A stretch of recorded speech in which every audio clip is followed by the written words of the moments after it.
JKC खबर अब तक में आप सभी का स्वागत है। मैं हूं आपके साथ नीरू शर्मा। खबर अब तक में आगे बढ़ने से पहले आइए नजर डालते हैं इस वक्त की प्रमुख सुर्खियों पर। भाजपा द्वारा अनंतनाग में एक जागरूकता रैली का किया गया आयोजन और लोगों को नमो ऐप के बारे में किया गया जागरूक।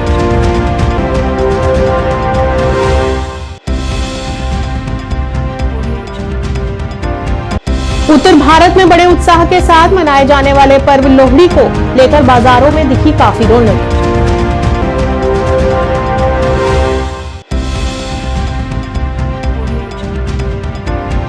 जम्मू कश्मीर प्रदेश कांग्रेस कमेटी कार्यालय शहीदी चौक में लोहड़ी उत्सव समारोह का किया गया आयोजन। जेकेपीसीसी के महासचिव नरेंद्र गुप्ता तथा अन्य कार्यकर्ताओं ने दी सभी को मुबारकबाद। डीडीसी बारामूला एडवोकेट कुरत बशीर द्वारा डिग्री कॉलेज स्पोर्ट्स ग्राउंड का किया गया दौरा। टीमों में क्रिकेट किट किए गए वितरित।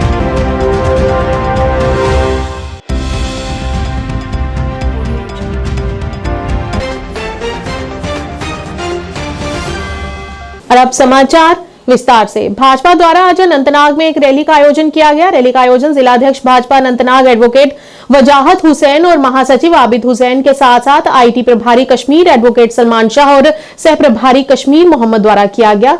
इस रैली के दौरान वरिष्ठ भाजपा नेताओं ने अनंतनाग जिले के लोगों और मुख्य शहर अनंतनाग में दुकानदारों से मुलाकात की। इस रैली का मुख्य उद्देश्य नमो ऐप के बारे में आम जनता को जागरूक करने हेतु लोगों से बातचीत करना रहा।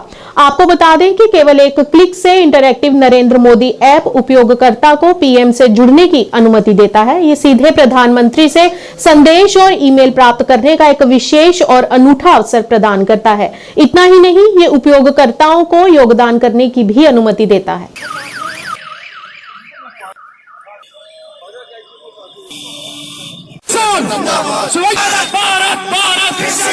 नरेंद्र मोदी जी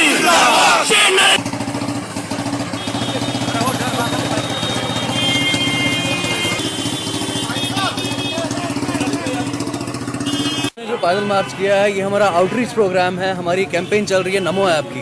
ये जो नमो ऐप है, ये आपको हर सिटीजन को, भारत के कश्मीर के हर सिटीजन को जागरूक करेगी कि हमारी सरकार उनके लिए क्या कर रही है, हमारी सरकार ने कौन सी स्कीम्स की है, हमारी सरकार की क्या प्रोग्रेस है। जब हम डिजिटल इंडिया की बात करते हैं तो नमो ऐप उसका एक महत्वपूर्ण हिस्सा है कि डिजिटली लोगों को इन्फॉर्म करना, डिजिटली अपनी गवर्नमेंट के साथ कनेक्ट करना, ट्रांसपेरेंसी में आना, अपनी गवर्नमेंट की अकाउंटेबिलिटी जानना, अपनी गवर्नमेंट की क्रेडिबिलिटी जानना और अपनी गवर्नमेंट को ट्रांसपेरेंट तरीके से जानने का। ये नरेंद्र मोदी जी का एक अभियान है डिजिटल इंडिया को प्रमोट करने का, हर घर जाने का, हर गली नुक्कड़ में जाने का, जहाँ पे हर जगह हर बच्चा जागरूक हो अपनी गवर्नमेंट से। अपनी जो स्कीम्स आती है, लाभ उठती, वो प्रोग्रेशन की नहीं थी। ये जो सरकारों में मेलिस था वो चला गया। अब जो सरकारें आई है वो बिना मेलिस के काम कर रही है। तो पीस, डेवलपमेंट और प्रोग्रेस जो है हम बढ़ चढ़ कर अपनी स्टेट में देख रहे हैं, बढ़ चढ़ कर अपने मुल्क में देख रहे हैं। लोगों के देखिए 30,000 अभी रोजगार जो है रिसेंटली जनरेट हुआ है, आगे भी रोजगार जनरेट होगा। हमारी जो देखिए ये मिलता है, ये क्रेडिट जो है ये भाजपा सरकार को ही मिलता है। तभी तो हम कह रहे हैं जो सरकारों में मेलिस था वो खत्म हो गया, तभी जाके हम ये पीस देख रहे हैं, तभी जाके आप ये रैलियां देख रहे हैं, तभी जाके आप आराम से घूम सकते हैं। प्रतिवर्ष भारतवर्ष में लोहड़ी का पवित्र त्योहार बड़े धूमधाम से मनाया जाता है। मकर संक्रांति के ठीक एक दिन पहले ही ये पर्व आता है। यह त्योहार फसल की कटाई और इस अवसर पर खुशी की अभिव्यक्ति है। इस अवसर पर पड़ोसियों, दोस्तों और रिश्तेदारों के बीच मक्का, मूंगफली, रियोड़ी, चिड़वे और गचक आदि बांटे जाते हैं। इसी सिलसिले में जम्मू में आज बाजारों में काफी रौनक देखने को मिल रही है और दुकानें भी खूबसूरती से सजाई गई हैं।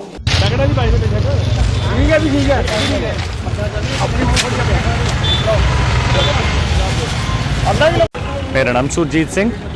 नहीं, अब बच्चों को अवेयर करना चाहिए, माँ बाप को, कि लोहड़ी हमारा त्यौहार है और किस कारण आता है। सर्दियों के महीने में आता है, जनवरी के महीने में। तो इससे लोहड़ी के बाद जो सर्दी को भगाने का एक वो तरीका है, तो वही इसके लिए हम लोहड़ी मनाते हैं। घर में आग जला के फैमिली को इकट्ठा करके, दोस्त यार जो भी होते हैं सबको इकट्ठा करके हम लोहड़ी का त्यौहार मनाते हैं। मेरा नाम अजय कुमार। काम इस बार भी ठीक ही है, जिस बार हर साल रहता है उसी तरह से काम है। इस बार सर्दी भी ठीक है, ओनली बारिश नहीं पड़ी, उसकी वजह से थोड़ा सा कोई फ़र्क, उसकी वजह से कोई फ़र्क नहीं है, खास फ़र्क नहीं है। अब लोहड़ी का आज लोहड़ी है, सभी को हैप्पी लोहड़ी मेरी तरफ से। कल के लिए एडवांस मकर संक्रांति की हैप्पी। और मूंगफली सीजन मूंगफली का ठीक है, इस वक्त अच्छा लग गया है। खरीदारी करने के लिए तो लोग कम नहीं है, लोग ठीक ठीक ही आ रहे हैं, जैसे कि हर साल आते हैं। हर साल भी ठंड हर साल होती है, लेकिन इस हाल भी जो थोड़ी ज़्यादा ठंड है तो ठीक है, आ रहे हैं कस्टमर। आजकल कोई भी त्यौहार जो है उतने उत्साह से नहीं मनाया जा रहा है। एक तो पैसों की कमी होगी सबके पास, पैसा है नहीं किसी के पास, त्यौहार क्या मनाएंगे? पैसे होंगे तो त्यौहार मनाएंगे ना।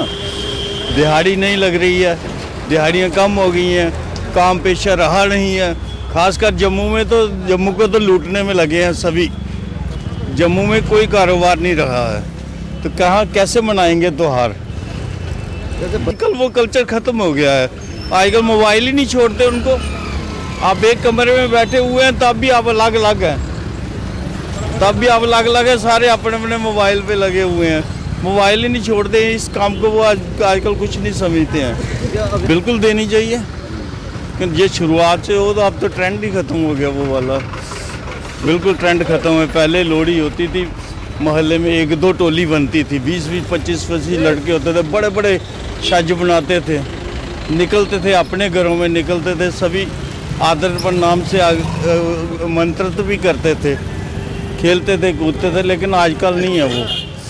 आजकल जो है भी है वो मांगने वाले हैं, 1-1, 2-2 आप खुद ही निकल पड़ते हैं। तो 2 लोहड़ी किसी को पता ही नहीं लोहड़ी है क्या, एक्चुअल में क्या है ये किसी को नहीं पता है। हमने सिखाया ही नहीं अपने बच्चों को आगे। बिल्कुल सिखाना चाहिए था, ये कल्चर था हमारा, ये हमारा कल्चर था। इसको एज इट इज़ जैसे चल रहा था उसको चलाना चाहिए था, लेकिन नहीं, वो चीज़ें नहीं रही अब। शहीदी चौक जम्मू में आज जम्मू कश्मीर प्रदेश कांग्रेस कमेटी मुख्यालय के बाहर लोहड़ी उत्सव समारोह का आयोजन किया गया। इस दौरान जेकेपीसीसी के महासचिव नरेंद्र गुप्ता तथा अन्य कार्यकर्ता मौजूद रहे। इस अवसर पर महासचिव नरेंद्र गुप्ता तथा अन्य द्वारा प्रज्वलित अग्नि करके अर्घ दिया गया और ढोल नगाड़ों के साथ लोहड़ी उत्सव को मनाया गया। इस दौरान महासचिव नरेंद्र गुप्ता ने लोहड़ी के इस पावन अवसर पर अपने विचारों को प्रकट कर सभी को लोहड़ी की शुभकामनाएं दी।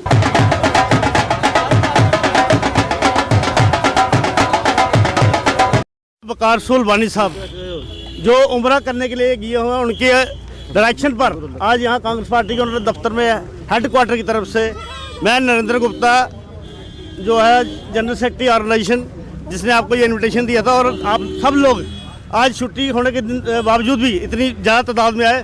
मैं आप सब लोगों का, एक तो आप लोगों को बहुत बहुत मुबारकबाद पेश करता हूँ और आप लोगों का शुक्रिया भी अदा करता हूँ जो आप इतनी ज़्यादा तादाद में यहाँ पर आए। कि जब किसान की नई फसल जब निकलती है, उस फसल को वो एक अर्घ के रूप में जब अग्निदेव को प्रदान करता है क्या, और ये कामना करता है कि हर हिंदुस्तानी को जो है मैं उसको ये अन्न जो है हर हिंदुस्तानी को ये तक मैं ये पहुंचा सकूं। जितना भी किसान है, चाहे वो पंजाब का है, जम्मू कश्मीर का है, पूरे हिंदुस्तान का किसान जो है वो आज के दिन, इस लोहड़ी के दिन जो है अर्घ दे के, अग्निदेव को अर्घ दे के जो है लोहड़ी को सेलिब्रेट करता है। और मैं अपनी हेडक्वार्टर की तरफ से, कांग्रेस पार्टी की तरफ से पूरे जम्मू कश्मीर के लोगों को और हिंदुस्तान के वासियों को बहुत बहुत लोहड़ी की मुबारकबाद पेश करता हूँ। डीडीसी बारामूला एडवोकेट कुरत बशीर द्वारा degree college sports ground Khwajabagh Baramulla का दौरा किया। यहां पर उन्होंने क्रिकेट खिलाड़ियों से मुलाकात कर उनके साथ बातचीत की और इस दौरान उन्होंने विभिन्न क्रिकेट टीमों के बीच 13 क्रिकेट किट्स को भी वितरित किया।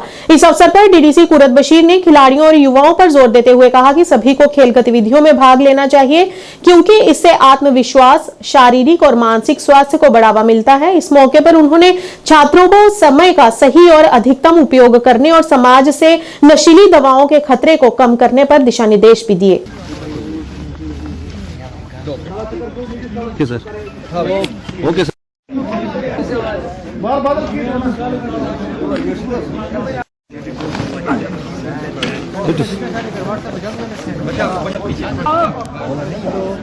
किट डिस्ट्रीब्यूशन का सिलसिला शुरू किया है। ये सिर्फ और सिर्फ इस चीज़ के लिए है क्योंकि जो आज हर दिन हम देखते हैं हमारे नौजवान बच्चे जो हैं, चाहे वो ड्रग्स में मुब्तला हो, चाहे वो बेरोजगार बैठे हुए हो, चाहे बाकी चीज़ों से हमने बचने के लिए ये जो आज डिस्ट्रीब्यूशन हमने रखा सिर्फ और सिर्फ इसलिए है कि जो हमारी नौजवान, हम समझते हैं कि ये हमारा फ्यूचर है, हम इसको सेफ गार्ड करते हैं। उस चीज़ के लिए मैंने ये छोटी सी कोशिश की है। तो ये इसी हवाले से मैंने कहा थोड़ा सा ये हमारे बच्चे जो है जो डिप्रेशन में है, इस टाइम डिप्रेशन का शिकार है, उनको उस डिप्रेशन से निकालने के लिए मैंने थोड़ी सी कोशिश। ओवरऑल बारामूला कॉन्स्टिट्यूंसी से, क्योंकि आपको पता है कि डीडीसी हमारी कॉन्स्टिट्यूंसी बारामूला 01 है, तो उस बारामूला के हवाले से मैंने हर एक हल्के से कोशिश की है कि जो एक टीम एटलीस्ट हर गाँव में पहुँचे, और जो रेस्ट रहे हैं हमारे कुछ गाँव, मेरी यही कोशिश है कि जो हमारे बचे कुछ गाँव है उनको मैं नेक्स्ट प्रोग्राम में इंशाल्लाह रहमान जरूर एकोमोडेट करूं। जिनको इस टाइम दे रहे हैं उसमें हमारे बारामूला कॉन्स्टिट्यूंसी से मैंने कोशिश की है, जहां जहां से मुझे डिमांड आई है तो उनको मैंने एकोमोडेट। तकरीबन मैंने 13 किट्स जो है क्रिकेट के हवाले से, और कुछ किट्स हमारे पेंडिंग है जो वॉलीबॉल के हैं, तो इंशाल्लाह उनको भी हम बहुत जल्द डिस्ट्रीब्यूट करेंगे, क्योंकि हम फॉर्मेलिटीज के साथ चलते हैं, कोई ऐसे हम डिस्ट्रीब्यूट नहीं करते हैं कोई भी आएगा तो उनको दे देंगे, बट ये है कि डिपार्टमेंट की कुछ फॉर्मेलिटीज होती है, हम उनके साथ बिल्कुल कोऑपरेशन में चलते हैं। उस हवाले से आज हम सिर्फ 13 किट्स जो है डिस्ट्रीब्यूट करेंगे, वो क्रिकेट के किट्स है। स्पोर्ट्स के हम इंशाल्लाह नेक्स्ट डे पे गुजारिश करती हूँ अपने नौजवान भाइयों से, बाकी जो भी हमारा यूथ है इस टाइम को, उनसे यही गुजारिश करती हूँ कि खुद को ज्यादा से ज्यादा कामों में मुब्तला करिए, बाकी जो भी गलत एक्टिविटीज है उनसे बाज आके आप खेल कूद की तरफ रागिब हो जाइए। और पेरेंट्स से भी मेरी गुजारिश है कि अपने बच्चों को ज्यादा से ज्यादा खेल कूद की तरफ और पढ़ाई की तरफ रागिब करिए, न कि ऐसे गलत जैसे नशियात के साथ या ड्रग्स में इन्वॉल्व बच्चे जो है, मैं उनसे भी ये गुजारिश करती हूँ कि अपना पूरा टाइम जो है आप खेल कूद के साथ सर्व कीजिए, न कि ऐसी गलत आदतों के साथ। आगे आजा। सर मेरा नाम फहीम अहमद खान है, मैं चंदूसा का रहने वाला हूँ जी, और मैं बिलीव हंटर चंदूसा का क्लब का कप्तान हूँ। तो मैं बड़ा शुक्रगुजार हूँ मैम कुरत मैम का, जिन्होंने ये किट डिस्ट्रीब्यूट किए इन टीमों को, ताकि जो बच्चे हैं ड्रग्स में इन्वॉल्व हुए हैं वो ड्रग्स से बचें। हम भी यही मैसेज करना चाहते हैं हर एक को कि अल्लाह सबको ड्रग्स से दूर रखे और अपनी गेम्स काम पे ध्यान दें, सब लोग बच्चे सब दें। तो एज ए कैप्टन मैं लीड रोल कर रहा हूँ। तो हम शुक्रगुजार है कुरुत जी के कि जो हमारे डीडीसी मेंबर है उन्होंने ये इनिशिएटिव लिया है, क्योंकि आजकल ज्यादातर जो गाँव में है ना टीम्स, उनको इक्विपमेंट्स की बहुत ज्यादा जरूरत होती है, इक्विपमेंट्स उनके पास अवेलेबल नहीं होती है। तो इसका ये जो चीजें हैं ना, ये बहुत अच्छे हमारे खासकर हमारे जो कंसर्न एरियाज है, ज्यादातर इन्होंने एफर्ट किया है कि जो कंडी एरियाज के जो टीम्स है वो एफर्ट नहीं कर सकते। आप देख रहे हैं कि आजकल क्रिकेट में इतनी ज्यादा शोहरत हो रही है, क्रिकेट सबसे ज्यादा चल रहा है आजकल। आपने देखा होगा कि अगर हम खेल की बात करें, फुटबॉल नंबर 1 पर आता है, उसके बाद आप इंडिया में बात करें तो इंडिया में ज्यादातर क्रिकेट ही चलता है। तो हम इसके शुक्रगुजार हैं, उन्होंने ये इनिशिएटिव लिया है। इससे ज्यादा जो टीम है ना उनको सपोर्ट्स में, तो हम इसके बहुत बहुत शुक्रगुजार हैं। उसके अलावा हमारे जो सरपंच साहब, उसने भी इसमें एक अच्छा इनिशिएटिव लिया है, फारूक अहमद डार साहब है, उसने भी अच्छा काम किया हमारे एरिया में, तो इसका भी हम शुक्रगुजार करते हैं। हमारे साथ इस वक्त अवेलेबल है फारूक साहब, उन्होंने भी बहुत बढ़िया काम किया। अब क्या है कि हम बस एक चीज हमें पेंडिंग है, वो भी इंशाल्लाह रहमान हम पूरी करेंगे ग्राउंड का होगा, क्योंकि आज को आपको पता है इन्फ्लेशन इतनी ज्यादा है, तो कुछ चीजें ऐसी है ना जो मतलब बहुत अच्छे मतलब रेट्स के होंगे, तो ज्यादातर 20 to 25,000 के एक किट होगा। 13 किट्स ने यहाँ पर दिए हैं। कुलगाम के लंगर क्षेत्र में करोड़ों रुपए की लागत से एक सरकारी प्रमुख स्वास्थ्य केंद्र का निर्माण किया गया था, लेकिन अभी तक इस स्वास्थ्य केंद्र में कोई भी स्वास्थ्य कर्मचारी, डॉक्टर व अन्य कर्मचारी मौजूद नहीं है। हजारों लोगों की आबादी वाला ये गांव अभी तक इस समस्या से जूझ रहा है। वहां के लोगों ने रोष प्रकट करते हुए बताया कि ऐसी इमारत का मूल्य तभी होगा जब स्वास्थ्य केंद्र में डॉक्टरों व कर्मचारियों की नियुक्ति की जाएगी। इस दौरान सभी लोगों ने सरकार से अपनी मांगों को लेकर उन्हें जल्द से जल्द पूरा करने की अपील की।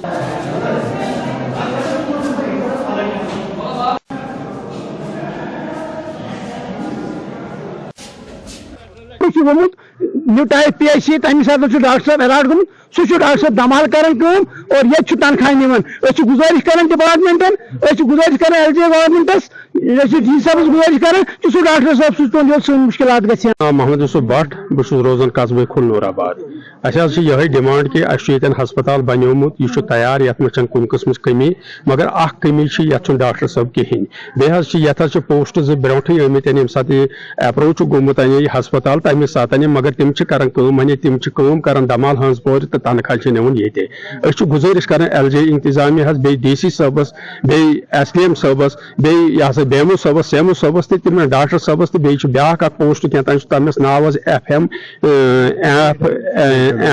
NFM तो तमो सूजन यथ हस्पतालस मज तिम कर चालू ताकि अस ग मुश्किलात कह देहाती इलाकस मज ये शीन वारिया पेवन तो अस मुश्किलात गसन ये जन तकरीबन 20,000 ये पॉपुलेशन अस बोड़ बार मुश्किल गसन तो मेहरबानी कर तुहद वसाजत सत तमाम गवर्नमेंटस अपील कर। यूथ सर्विस एंड स्पोर्ट्स के सचिव सरफत हमीज द्वारा आज श्रीनगर में बांडीपुरा जिले के डाक बंगला सुंबुल क्षेत्र में सार्वजनिक आउटरीच कार्यक्रम के तहत सार्वजनिक दरबार का दौरा किया गया। इस दौरान सचिव सरमद हफीज ने सार्वजनिक दरबार को एक अनोखा कनेक्ट पहल बताया, जिसके माध्यम से प्रशासन लोगों के मुद्दों को उनके दरवाजों पर संबोधित कर रहा है और लोगों की भागीदारी को बढ़ावा दे रहा है। इस मौके पर उन्होंने संबंधित निष्पादन एजेंसी और JNK स्पोर्ट्स काउंसिल के मौजूदा जनशक्ति और मिशनरी को लेकर काम की गति में तेजी लाने के निर्देश भी दिए ताकि सभी काम समय पर पूरे हो जाएं और उन्होंने कहा कि सोनावारी क्षेत्र के खेल मैदानों को जल्द ही पूरा कर लिया जाएगा तथा इसके अलावा विभिन्न स्थानों पर स्थित वॉलीबॉल, बास्केटबॉल और बैडमिंटन जैसे खेलों के लिए सिंथेटिक कोर्ट 1 महीने के भीतर पूरे हो जाएंगे। कि मैं बांडीपुर डिस्ट्रिक्ट का प्रभारी ऑफिसर भी हूं और जो हमारा नस्बल यहाँ पंचायत है। आज हमारा यहाँ पब्लिक दरबार था सुंबल में और हमने यहाँ लोगों से जो पब्लिक रिप्रेजेंटेटिव्स हैं हमारे यहाँ के और उसके अलावा जो जनरल पब्लिक है बहुत सारे लोग आए थे और बहुत लोगों से हमने यहाँ उनकी जो डिफ़िकल्टीज़ हैं उनके डिमांड्स हैं सारे हमारे जो डिस्ट्रिक्ट ऑफिसर्स हैं लेड बाय द वर्दी डिप्टी कमिश्नर वो यहाँ पे मौजूद थे और लोगों की जो डिफ़िकल्टीज़ हैं उनको दूर करने की कोशिश करेंगे। मुझे बहुत खुशी है देख के कि बांडीपुर डिस्ट्रिक्ट में बहुत अच्छा काम हुआ है एंड यहाँ पे बहुत ज़्यादा लोगों के प्रॉब्लम्स नहीं हैं। कई ऐसी यहाँ जो सरकार के सर्विसेज हैं बहुत अच्छी चल रही हैं और जो लोगों के छोटे मोटे प्रॉब्लम्स रहते हैं वो भी रिजॉल्व हो रहे हैं। लेकिन उसके अलावा लोगों से हमने बहुत लोगों से बात की और जहाँ पे भी कहीं उनको कोई डिफ़िकल्टी है वो जो है district administration we have a very vibrant district administration और मुझे उम्मीद है they will respond to that और इमीडिएटली लोगों के सारे प्रॉब्लम जो हैं वो हल होंगे। एक जनरल लेवल ऑफ सेटिस्फैक्शन जो है लोगों में है about the administration about the government और शायद वो इस चीज़ का नतीजा है कि कई बार सरकार ने ऑनरेबल LG साहब भी जो हैं बांडीपुर कई बार खुद आ चुके हैं। इसके अलावा हमारे जो कमिश्नर्स हैं हमारे सेक्रेटरीज हैं वो भी यहाँ का दौरा उन्होंने किया है। Back to the village programme भी चला है। हमारे जो ब्लॉक दिवस है वो भी होता है और कोशिश रहती है कि हम लोगों के डोर स्टेप पे आके उनकी problems. All Kashmir gold dealers and workers association द्वारा श्रीनगर में एक पत्रकार वार्ता का आयोजन किया गया। इस एसोसिएशन के अध्यक्ष बशीर अहमद राथर ने आज कहा कि सोने की कीमतों में अचानक बढ़ोतरी के कारण बाजारों में गिरावट आई है। ये एक वैश्विक मुद्दा है कि सोने का बाजार नीचे गिर रहा है। इस दौरान उन्होंने कहा कि टैक्स विभाग की ओर से भी हमें परेशान किया जा रहा है जबकि हम नियमों के मुताबिक टैक्स भी दे रहे हैं। I am related from gold का जहां तक ताल्लुक है ये इंडियन करेंसी नहीं वर्ल्ड करेंसी है। जो भी रेट निकलती है बाहर से निकलती है। अगर सोना कम रेट हो तो बज़ाहिर हम काम अच्छा करें। सोना ज्यादा रेट पर होता है जहां हमने 20 ग्राम सोना खरीदना था वहां 5 ग्राम ही बेचते हैं। गाहक 5 ग्राम ही लेता है क्योंकि हमें 20 ग्राम के बदले 5 ग्राम की ही लेबर लेनी पड़ती है। 15 ग्राम की लेबर जो है वो हमें लॉस होती है। शादी का सीजन इस वक्त नहीं है। पिछले दिनों शादी का सीजन चल रहा था। यही हाल था सोने के कारोबार का। जैसे आज है लोग कतराते हैं इस वक्त शॉपिंग करने के लिए क्योंकि उनका जो जेब है उतना वो बोझ नहीं उठा पाते हैं। काम बहुत ज़्यादा है। दूसरी तरफ से हमें जो ट्रेडरों की एक मुश्किलात पेश आती है। जैसे मैं एक डिपार्टमेंट की बात आपसे करूंगा, आपकी वसासत से मैं तक ये बात पहुंचाना चाहूँगा। GST वालों का GST वाले रोज़ हर दुकान पर जाते हैं, चाहे वो सोने की दुकान हो, चाहे मनिहारी की दुकान हो, चाहे कोई भी दुकान हो, चेकिंग करने के लिए। हम उसके खिलाफ नहीं हैं। चेकिंग वो कर सकते हैं, उनका हक बनता है चेकिंग करने का। लेकिन एक बात यहाँ मैं ज़रूर कहूँगा, हाल ही में 2 दिन पहले हम जम्मू में कमिश्नर साहब से मिले। उनसे भी हमने ये अर्जी दी कि भैया आपका जो भी इंस्पेक्टर आता है, CTO आता है, कोई भी कर्मचारी आता है जो सेल डिपार्टमेंट से ताल्लुक रखता है, वो कहते हैं कि अगर आपने कल वोचर काटा है, परसों का वोचर कहाँ है। ये अफसोस के साथ मुझे कहना पड़ता है हमारी दुकान सब्जियों की नहीं है, 50 किलो सब्जी नहीं बेचेंगे, 4 किलो बेचेंगे, ये सोना है। मैं उनसे ये कहूंगा कि उन्हीं आदमियों से जो हमें कहते हैं कि कल का वोचर दिखाओ, कल आपने कितनी बिक्री की है, मैं उनसे सवाल करता हूं आप कितना सोना लेते हो महीने में। हमारा काम ऐसा नहीं, हम कभी 10 दिन की बोनी नहीं करते, 15 दिन की बोनी नहीं करते। हज कमेटी के CEO डॉक्टर शुजात अहमद कुरैशी ने हज के इच्छुक लोगों से अंतिम समय की भीड़ से बचने के लिए समय पर अपना फॉर्म भरने का आग्रह किया। उन्होंने बताया कि उन्हें 9,000 के आवंटित कोटे के मुकाबले अब तक लगभग 7,000 आवेदन ही प्राप्त हुए हैं। उन्होंने उम्मीद जताते हुए कहा कि इस साल किए गए प्रबंध हर प्रकार से बेहतर और उम्दा है।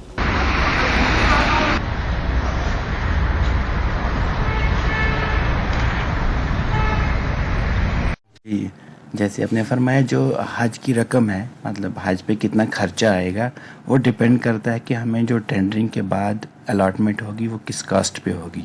जो मैक्सिमम चीज़ें हैं जैसे एयरलाइंस हैं उसकी टेंडरिंग होती है, उसके बाद होटल है उसकी टेंडरिंग होती है।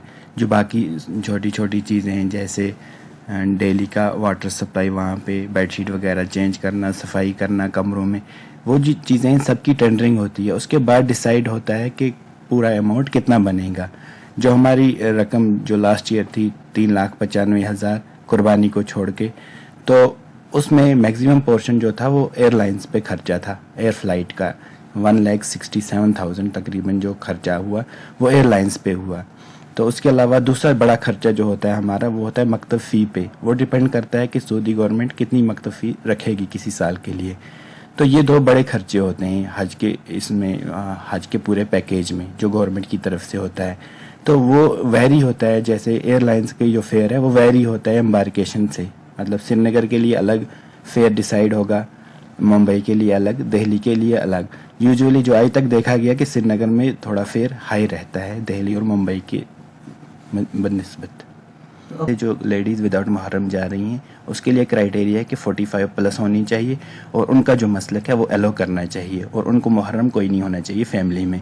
तो इसमें हमें इस साल 52 एप्लीकेशंस अभी तक आई हैं। तो सर फॉर्म जमा कराने की लास्ट डेट कब तक? जी अभी जो मिनिस्ट्री ने डिसाइड किया है, पहले तो आप जानते हैं कि 20 दिसंबर तक था, उसके बाद एक्सटेंशन के बाद आज 15 जनवरी लास्ट डेट है। एसओटी सुरनकोट ने अपनी यातायात पुलिस सुरनकोट टीम और छात्रों के साथ सुरनकोट में विभिन्न स्थानों पर सड़क सुरक्षा और यातायात जागरूकता कार्यक्रम आयोजित किया। इस मौके पर बसों, मिनी बसों के ड्राइवरों और क्लीनरों और टेम्पो और सुमो के ड्राइवरों को यातायात के नियमों के बारे में सख्ती से जानकारी दी और विशेष रूप से वाहनों के दस्तावेज ड्राइवरों का DL वाहन चलाते समय उपलब्ध होना चाहिए और ड्राइवरों को सीट बेल्ट का प्रयोग करने के भी निर्देश दिए और ड्राइवरों को निर्देशित किया कि वे भविष्य में यात्री वाहनों में ओवरलोडिंग न करें। लाइसेंस पूरा होना चाहिए, ठीक है। तो आज के बाद ये सीट बेल्ट पहननी है, ठीक है। अभी स्टार्ट करेंगे ये अभी, ठीक है। ये अभी आपको हम पर फाइन करेंगे। आपने आज के बाद सीट बेल्ट भी पहनी हो, सीट बेल्ट, गाड़ी आपकी बिल्कुल ओवरलोडिंग नहीं होगी, ओवरलोडिंग नहीं होनी चाहिए। बाकी आपका ठीक है, काम हमें भी नहीं होगी। आपकी गाड़ी के कागज पूरे होने चाहिए, लाइसेंस आपका ओवरलोडिंग बिल्कुल नहीं होनी चाहिए, गाड़ी रफ नहीं चलानी आपने, और बिल्कुल और लाइसेंस आपका होना चाहिए आपके पास, आपके पूरे कागज होने चाहिए। कोई भी गाड़ी में ड्राइविंग नहीं करनी आपने। तो फिर अगर ऐसी गाड़ी को एक्सीडेंट करे या कुछ करे तो वो बिल्कुल ड्राइवर की या उसकी होगी, वो ये इस चीज़ का पूरा ध्यान रखेगा। कोई गाड़ी ओवरलोडिंग नहीं होगी। और ख़ासकर गाड़ियों के डॉक्यूमेंट, जिन गाड़ियों के डॉक्यूमेंट नहीं है, हम ये जो भी आप अपनी गाड़ी के डॉक्यूमेंट ठीक रखो और गाड़ी ओवरलोडिंग ना करो, यूनिफॉर्म पहनो, सीट बेल्ट पहनो। हम किसी गाड़ी को तंग नहीं, किसी गाड़ी को परेशान, कोई ऐसा किसी ड्राइवर को चलान नहीं करेंगे। तो जो ट्रैफिक रूल रेगुलेशन की खिलाफ वर्जी करेगा। सबसे पहले हमने रात को एक गाड़ी एक्सीडेंट हुई, मारी थी, उसमें अल्लाह का शुक्र के सब बचाव हो गया। मौके पे हमारी दूसरी गाड़ी आ रही थी, उनको हॉस्पिटल में पहुंचाया। उसके बाद मैं सुबह आया इधर, तो सबसे पहले जितने भी यहाँ पे ड्राइवर हजरात थे उसको मैंने बोला कि कोई भी गाड़ी अगर ओवरलोड किसी ने चलानी है या बिना पेपर गाड़ी भरनी है तो हमने उसकी गाड़ी पार्किंग में तो दाखिल ही नहीं होने दी। मैंने जो पार्किंग वाले हैं उनको सामने बोला कि भाई हमारी कोई भी गाड़ी यहाँ बिना पेपर के बाहर नहीं जाएगी, या ओवरलोडिंग में बाहर नहीं जाएगी। जो जाएगी तो उसको सीज करो 1 महीने के लिए, चाहे वो मेरी गाड़ी होगी चाहे किसी की होगी। जब तक वो पेपर आपने पूरे नहीं करेगा उसकी गाड़ी रिलीज ही मत हो। देखो खुदा का लाख लाख शुक्र है कि रात को बचाव हो गया। अगर ऐसे में कोई गाड़ी बिना पेपर या ड्राइविंग लाइसेंस के बगैर या कोई हादसा हो जाता तो मुश्किल सभी के लिए बन जाती है, क्या वो गाड़ी वाला हो या ड्राइवर हो या कोई दूसरा हजरात हो, नुकसान तो सभी का बराबर हो जाता है। ठीक है कि इसलिए हमने गाड़ियां आज कुछ खड़ी भी हैं। था शायद मैं 1-2 बार पहले भी आपके पास आया हूँ, तो मैं आपसे आज भी यही गुजारिश करूँगा कि आप लोग सारे ड्राइवर हैं, जो जितने भी ड्राइवर हजरात हैं सारी, ये थोड़ा सा गाड़ियों का ध्यान रखेंगे। सबसे पहले गाड़ियों के पेपर के डॉक्यूमेंट गाड़ी के सारे होने चाहिए, खासकर फिटनेस होगा, परमिट होगी और गाड़ी का इंश्योरेंस, ये चीज़ें सब गाड़ियों की होनी चाहिए। दूसरा नंबर, आप लोगों का लाइसेंस होना बहुत ही ज़रूरी है, डीएल बहुत ज़रूरी है। तो उसके बाद ये ध्यान रखेंगे गाड़ी कोई भी गाड़ी ओवरलोडिंग नहीं करेगा। हम कुछ गाड़ियाँ जो बाहर हमें मिलती है ओवरलोडिंग, उनके खिलाफ दिन ब दिन जगह जगह पे नाके भी लगाते हैं और उनके खिलाफ हम कार्रवाई भी कर रहे हैं। ऐसा नहीं है कि हम नहीं कर रहे, लेकिन हम वो भी कार्रवाई कर रहे हैं। तो जैसे कि एक रात को हमारे यहाँ तहसील सूरकोट में गाड़ी एक्सीडेंट हुई, तो उसका हमने बाद में देखा उस गाड़ी के कागज भी बिल्कुल दुरुस्त थे और रात को वो गाड़ी जब एक्सीडेंट हुई वो गाड़ी ओवरलोड भी नहीं थी। अनंतनाग जिले के सिंहपुरा से लागरीपुरा के स्थानीय निवासियों की लंबे समय से लंबित मांगों को डीडीसी सदस्य मिश्रा द्वारा हल किया गया। 33 लाख की लागत से उक्त सड़क का कार्य आज प्रारंभ हो गया। इस अवसर पर डीडीसी सदस्य मिश्रा और अन्य आरएंडबी की अधिकारी टीम भी मौजूद रही।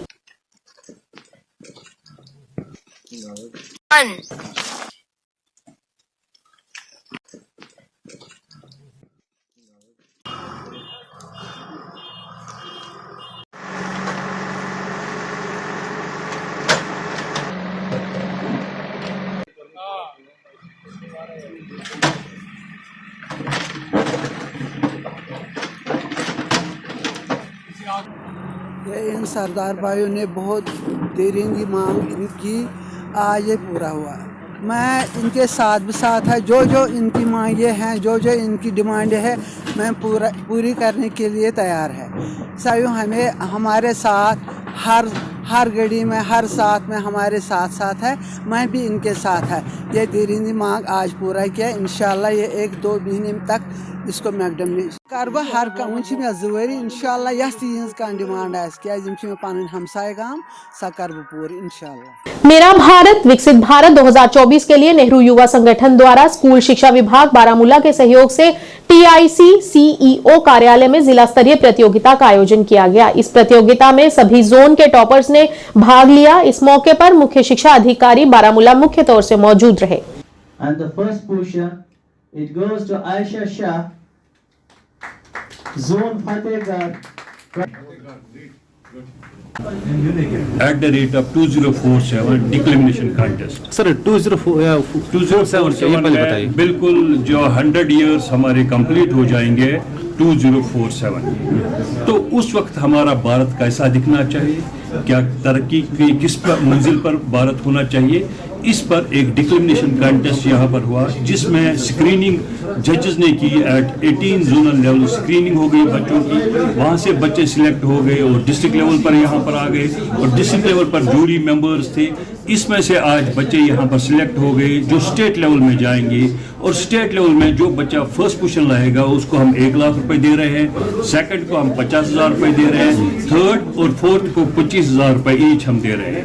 ये ministry of youth affairs suppose government of India का एक बेहतरीन प्रोग्राम है, जिसमें school education department CEO Baramulla की वसादत से हमने ये प्रोग्राम किया in collaboration with education department. DDC Rajesh Sharma द्वारा आज सुंदरबनी में रोड का उद्घाटन सलेरी से शमशान घाट तक किया गया, जिसकी लागत 3.64 लाख रुपए है। उन्होंने कहा कि यह स्थानीय लोगों की लंबित समय से मांग थी, जिसे आज पूरा किया गया।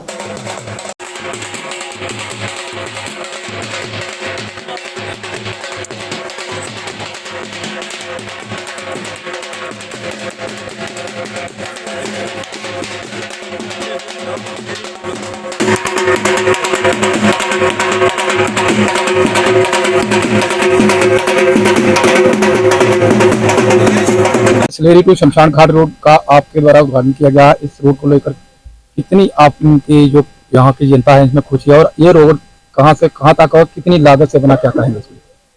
मैं आपको बताऊँ जी कि इस रोड की बहुत पुरानी डिमांड थी, खासकर जो जनता आज यहाँ पर इकट्ठी हुई है, सब लोगों की एक ही डिमांड थी, वो कहते बाकी हमारा काम कोई हो ना हो लेकिन हमारी रोड पहले बढ़नी चाहिए। तो मैं आज इन सबको अपनी दिल की गहराइयों से मुबारक दूंगा, इन सबके आशीर्वाद से ये प्रोजेक्ट सेंक्शन होकर आ गया और उसकी टेंडरिंग भी होगी और आज से समझे ये काम स्टार्ट हो गया। आज हमने इसकी इनॉग्रेशन कर दी है और ये काम स्टार्ट हो जाएगा और जल्द ही मैंने डिपार्टमेंट से भी बात करी, अभी थोड़ी देर पहले AW की तरफ हो रहा था, मैंने बोला था कि विदिन 6 मंथ इसको कंप्लीट करके लोगों के हवाले करो ताकि लोगों का काम कर सके। सर ये रोड आपने कास्ट की बात कही और इसकी एस्टिमेटेड कास्ट जो थी वो थी 3.64 लाख। वो अभी टेंडरिंग हुई है वो शायद थोड़ी बहुत लो गया होगा, लेकिन 3.5 के करीब आप लेके चले, जो 3.5 करोड़ जो इसकी कास्ट है उससे जो कंप्लीट होगी। और मैक्सिमम आपने देखा भी होगा कि इस रोड पे काफ़ी लोग, पब्लिक के जो है काफ़ी घर आते हैं, काफ़ी बड़ा गांव है, इसे उसकी ज़रूरत भी बहुत ज़्यादा थी।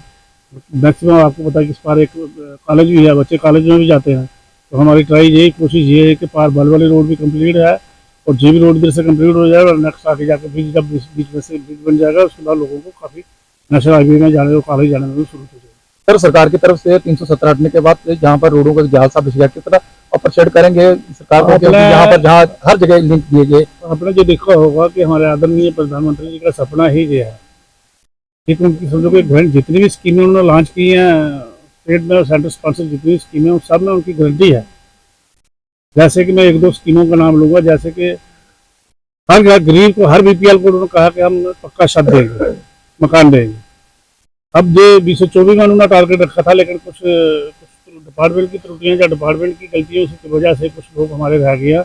और इस साल प्रधानमंत्री जी की ये गारंटी है कि कोई भी घर, कोई भी ऐसा इंसान नहीं रहेगा जिसका कच्चा मकान होगा, हर इंसान को पक्का मकान दिया जाएगा। इसी तरह रोड का भी एक टारगेट रखा हुआ था उन्होंने पूरे हिंदुस्तान में कि रूरल एरियाज में ताकि रूरल वाले लोग जो है माइग्रेट होते थे टाउन की तरफ, सिटी की तरफ, ताकि उन्होंने कहा जितने भी किसान भाई है, जितने भी रूरल एरिया हमारे जमींदार लोग हैं, उनकी आय जो इनकम जो है वो डबल होनी चाहिए ताकि वो कोई सिटी की तरफ ना जाए और उनको पूरी सुविधा होनी चाहिए पानी का। आपने देखा होगा कि हर घर में नल से जल 3 महीने के अंदर देना ही देना हर घर में।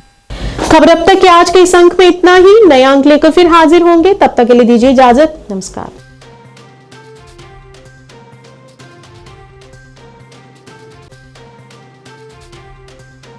जानकी सैनिटेशन नौशहरा रजौरी, जहां आपको मिलेंगी फ्लोर टाइल्स, वॉल टाइल्स और सेंटर फिटिंग की बेहिसाब वैरायटी। तो अगर आप अपनी पसंद की किसी भी तरह की टाइल्स या सेंटर फिटिंग खरीदना चाहते हैं तो रुक करें सिर्फ जानकी सैनिटेशन का। हमारा पता है Janki sanitation, Gujral Chowk, Nowshera, Rajouri. Phone number 9419171840, landline number 01960230294। MV International School admission open for classes pre-nursery to 8th. For details, contact on 7298212270 or 9796212270.